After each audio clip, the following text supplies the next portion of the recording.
Greetings and welcome to Josh Does Life. I wanted to do a video today to discuss my son's Christmas present this year.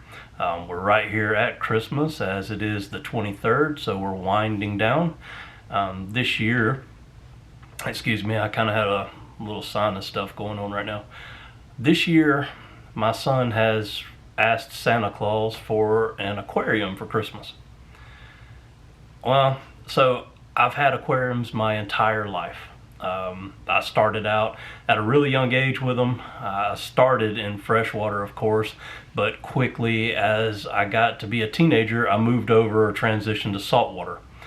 Brighter colors, more to do, more involved, more work and all that, but I enjoyed the saltwater hobby. Well, my entire life I've kept saltwater fish and tanks going, with the exception of the past 4 years. I think I tore down and sold my last saltwater tank when my wife was pregnant with my son. I kind of missed having one, so I went out and bought I think it was a 54-gallon corner tank, which I was going to start up and do freshwater again. I kept it, I believe, until he was about 2 years old, but he still remembers us having it. I got rid of it because I had so many projects going on, and we had him and doing things with him, and it seemed like the aquarium wasn't getting a lot of attention. So I just decided to sell it and just get out of it. Well, shortly after, he comes to me and says, "Dad, why'd we sell the aquarium? I miss having the aquarium, I miss having fish." And I didn't really think that it meant anything to him or it was important to him. So I let it go and I said, "I'm sorry, buddy. I just, I didn't know at the time." So this year, that's what he wants for Christmas. He wants an aquarium. Well, he told me he doesn't want a little aquarium, he wants a big aquarium. Well, that, got my mind turning, and my love for fish and the hobby. I kind of thought about things that I wanted to do. But, I said, he's a kid, he's going to want it in his bedroom, so we'll start off with something small. I go to our local PetSmart and look at the aquariums they have. I start looking at beta tanks and all, but betas to me seemed awful boring. They just don't seem like they're very active. And you can only have one of them. So I decided to go up to something larger. Well, as I started looking at tanks and pricing and all, I looked at some 20-gallon tanks. I looked at a 40-gallon breeder tank. I looked at, different models that they had up there.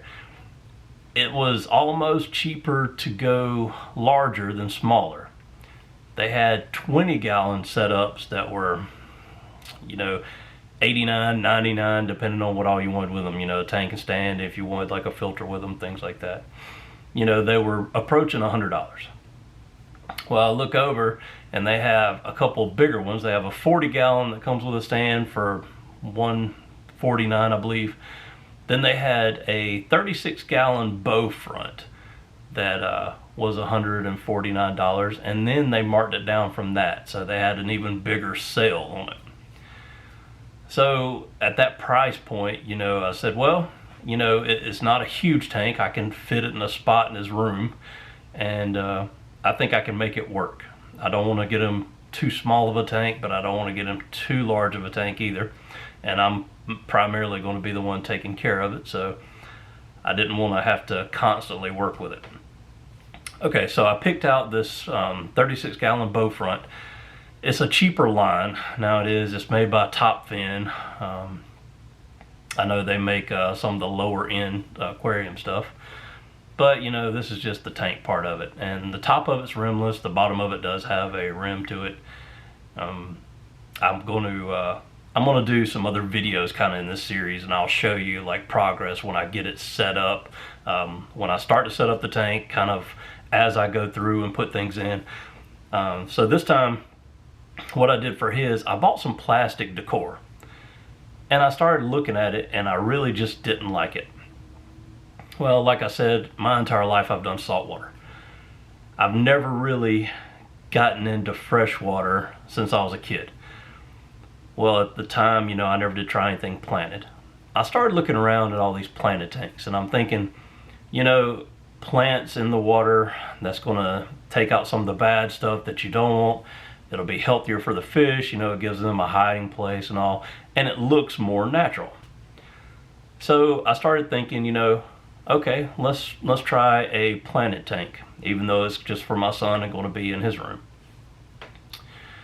Well, as I did a little bit of research into plants, you have beginner plants and more advanced ones, some that are easier to keep, some of them that have lighting requirements, some of them that take different fertilizer soil, some of them that take CO2.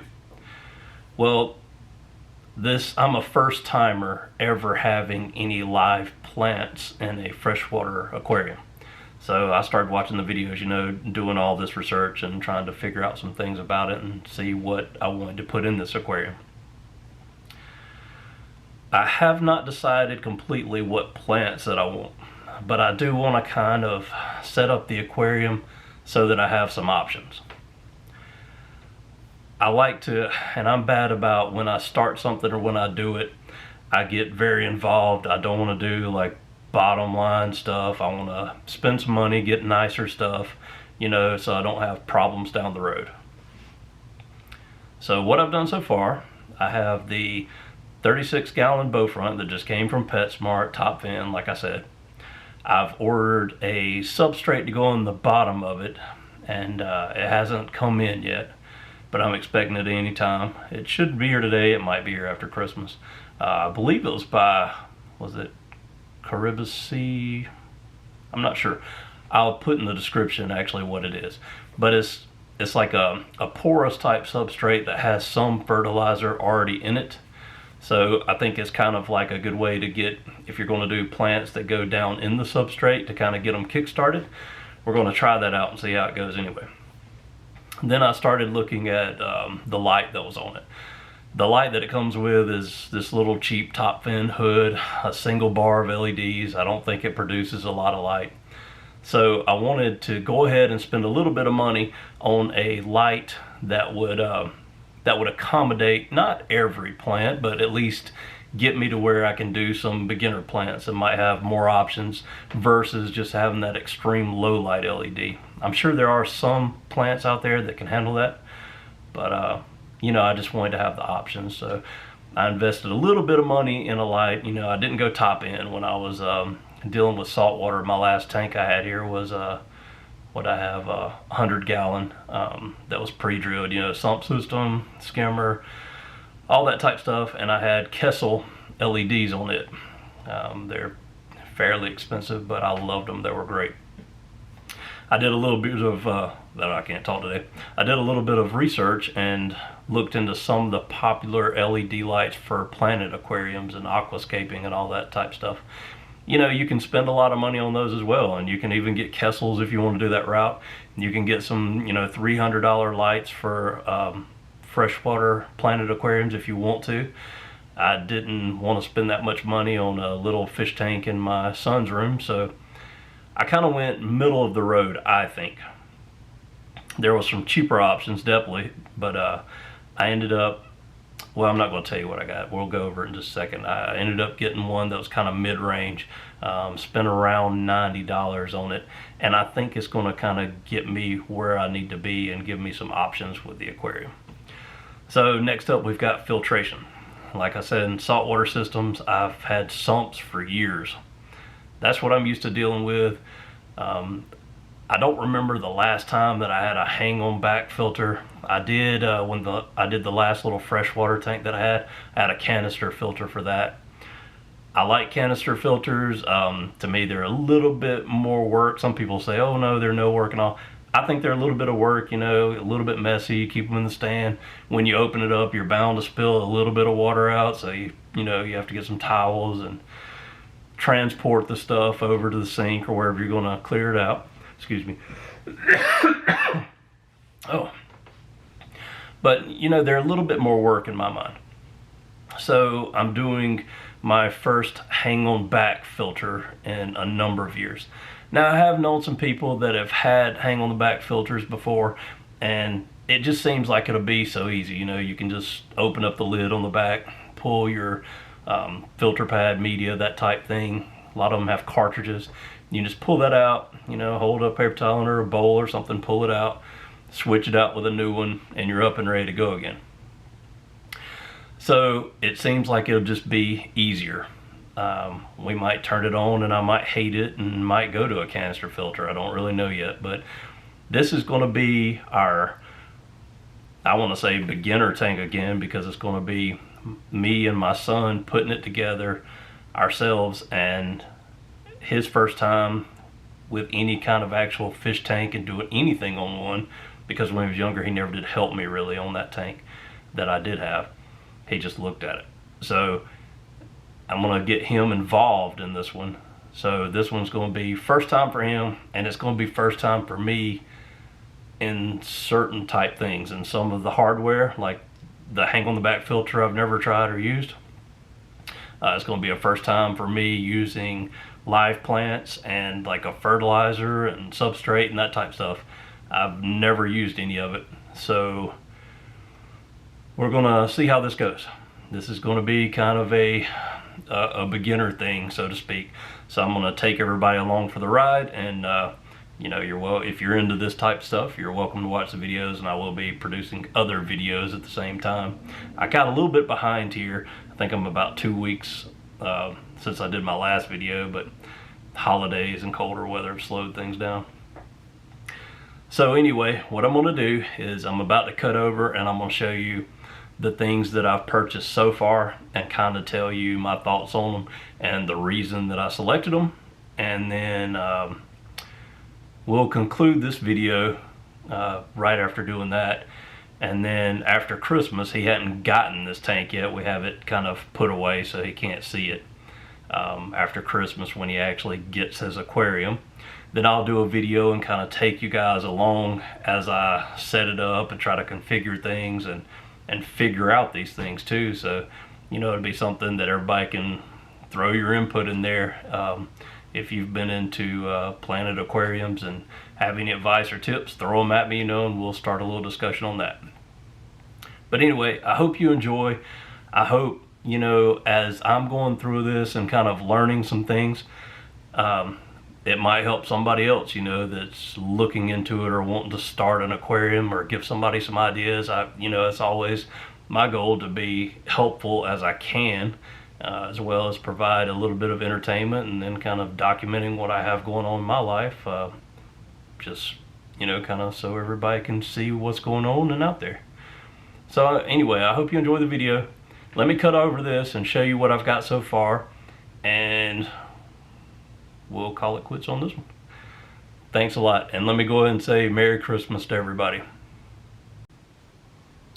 Okay, so the first thing that I wanted to show you and go over is going to be the filter here. Alright, let me get it so you guys can see it. Guess you can read everything on the box from that. I decided, one, like I mentioned before, I decided to go with a hang on the back filter for the simplicity, you know, and it being easy to use and change out the media in it. I just want to try to make some things as simple as possible, and this was one of them. When I'm doing aquariums, you know, I always keep it a golden rule. You always like overshoot a little bit. So if you have a filter that's rated for a 30-gallon aquarium and your tank is a 30-gallon aquarium, you know, I would say you want to up it a little bit. So, you know, try to go the next size up. So with this one I did do is for a 36-gallon tank. So I bought one for a 50-gallon.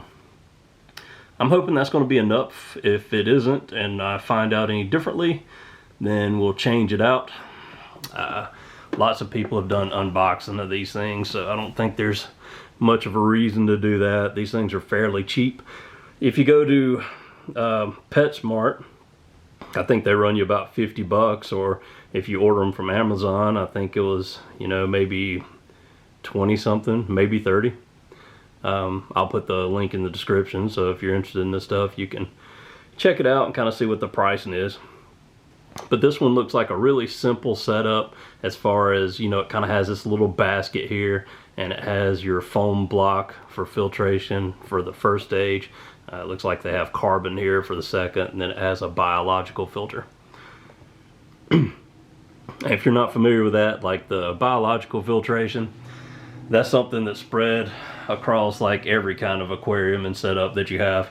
In the reef tanks that I've had, your biological filter a lot of times comes from your live rock. It can come from your sand, even substrate. And a lot of people in their sumps, they would start a refugium, if you want to, I think I said that right, but if you want to do something like that, they would usually have a light down the sump system and a designated area that they would grow some algae or some kind of actually saltwater plant down there to absorb some things. So anyway, the biological filtration is very important, and I'm hoping that setting this one up, that I don't run into any issues like cycling it or developing beneficial bacteria, but we'll see how it goes.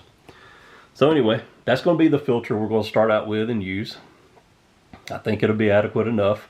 If not, I don't mind going back to a canister filter, but I'd kind of prefer not to.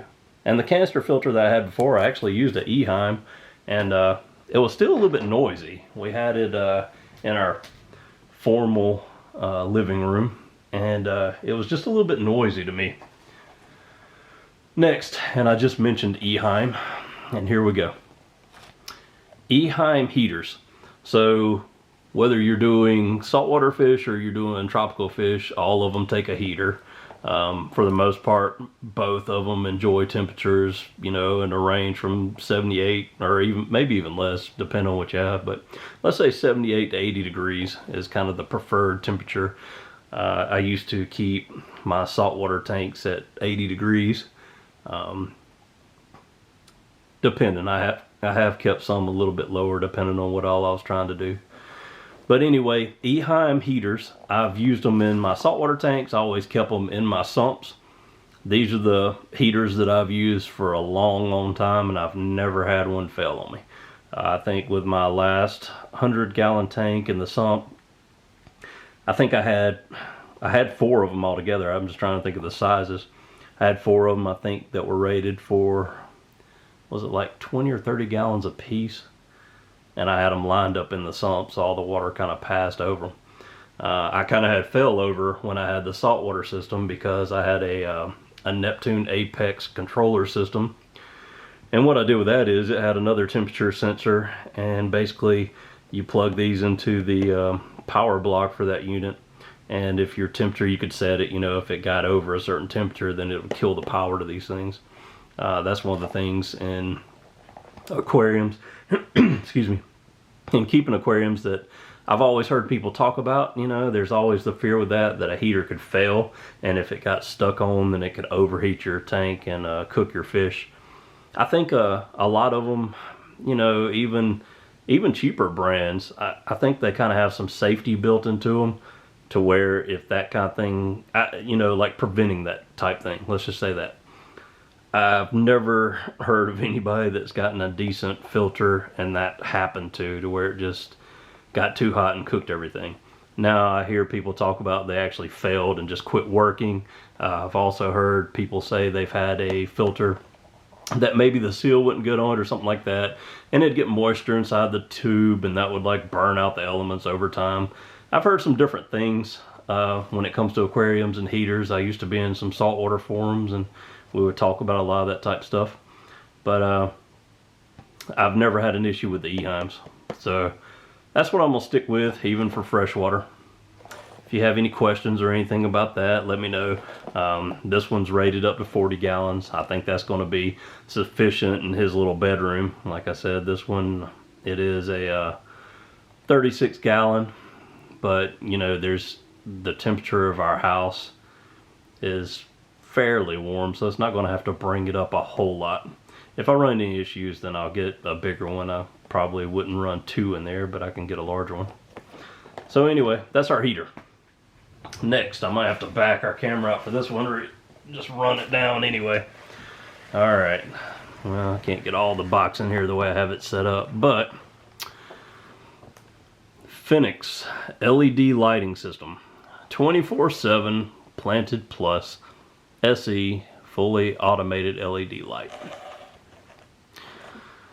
Why did I go with this light? Have I ever used Phoenix before? No, I have not. Like I said, in saltwater, I have stuck with Kessel for a number of years. Pretty much ever since LED became popular for them. Before that, I used metal, well, combination of like T5s and metal halides. But that's a whole different discussion altogether. So this is the first time that I've used this particular brand of lighting. I went with this just from research and looking into other people that had planted aquariums, and this, it seems like one of the more popular brands of light. There's a lot of channels out there that are dedicated to aquariums and freshwater tanks and planted aquariums, and a lot of people recommend this light.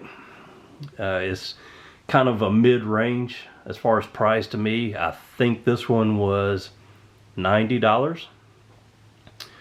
There are cheaper options, but when you're doing plants, you want to look at your light spectrum, and right here at this like 460, I don't know if that's exactly what it was. I know the blue spectrum or whatever, that's mainly where your growth is going to come from in plants. But then there's a section of red. I thought it was around 660, but it might be somewhere around here.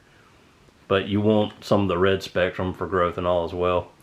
I'm not an expert on that. When it comes to lighting, I knew what my saltwater tank needed, because you could just go, well, in the old days you could go watts per gallon, but that's no longer relative with LEDs. But the Kessels, I kind of did one of those for each probably about 4-foot section. It would cover that. But for this one's 30 inches, and it's going to go across the entire aquarium. And I think, setting this up, I think this is going to allow us to put any kind of live plants that we want. I mean, I'm sure that there's some that we're not going to use because some of them have CO2 requirements and things like that, and maybe even need more lighting. So I'm going to try to do some research on plants and decide which ones to go through or get after I've already set the rest of this stuff up. So when I get kind of set up and going and make some decisions, then I'm going to look into plants last. The other thing that I have coming, and I don't have it here in front of me to show, but I will show it on the next video. I told you that I have the substrate ordered, which is a porous fertilized type substrate. I'll show you that, and I will also show you the rock and driftwood I have ordered.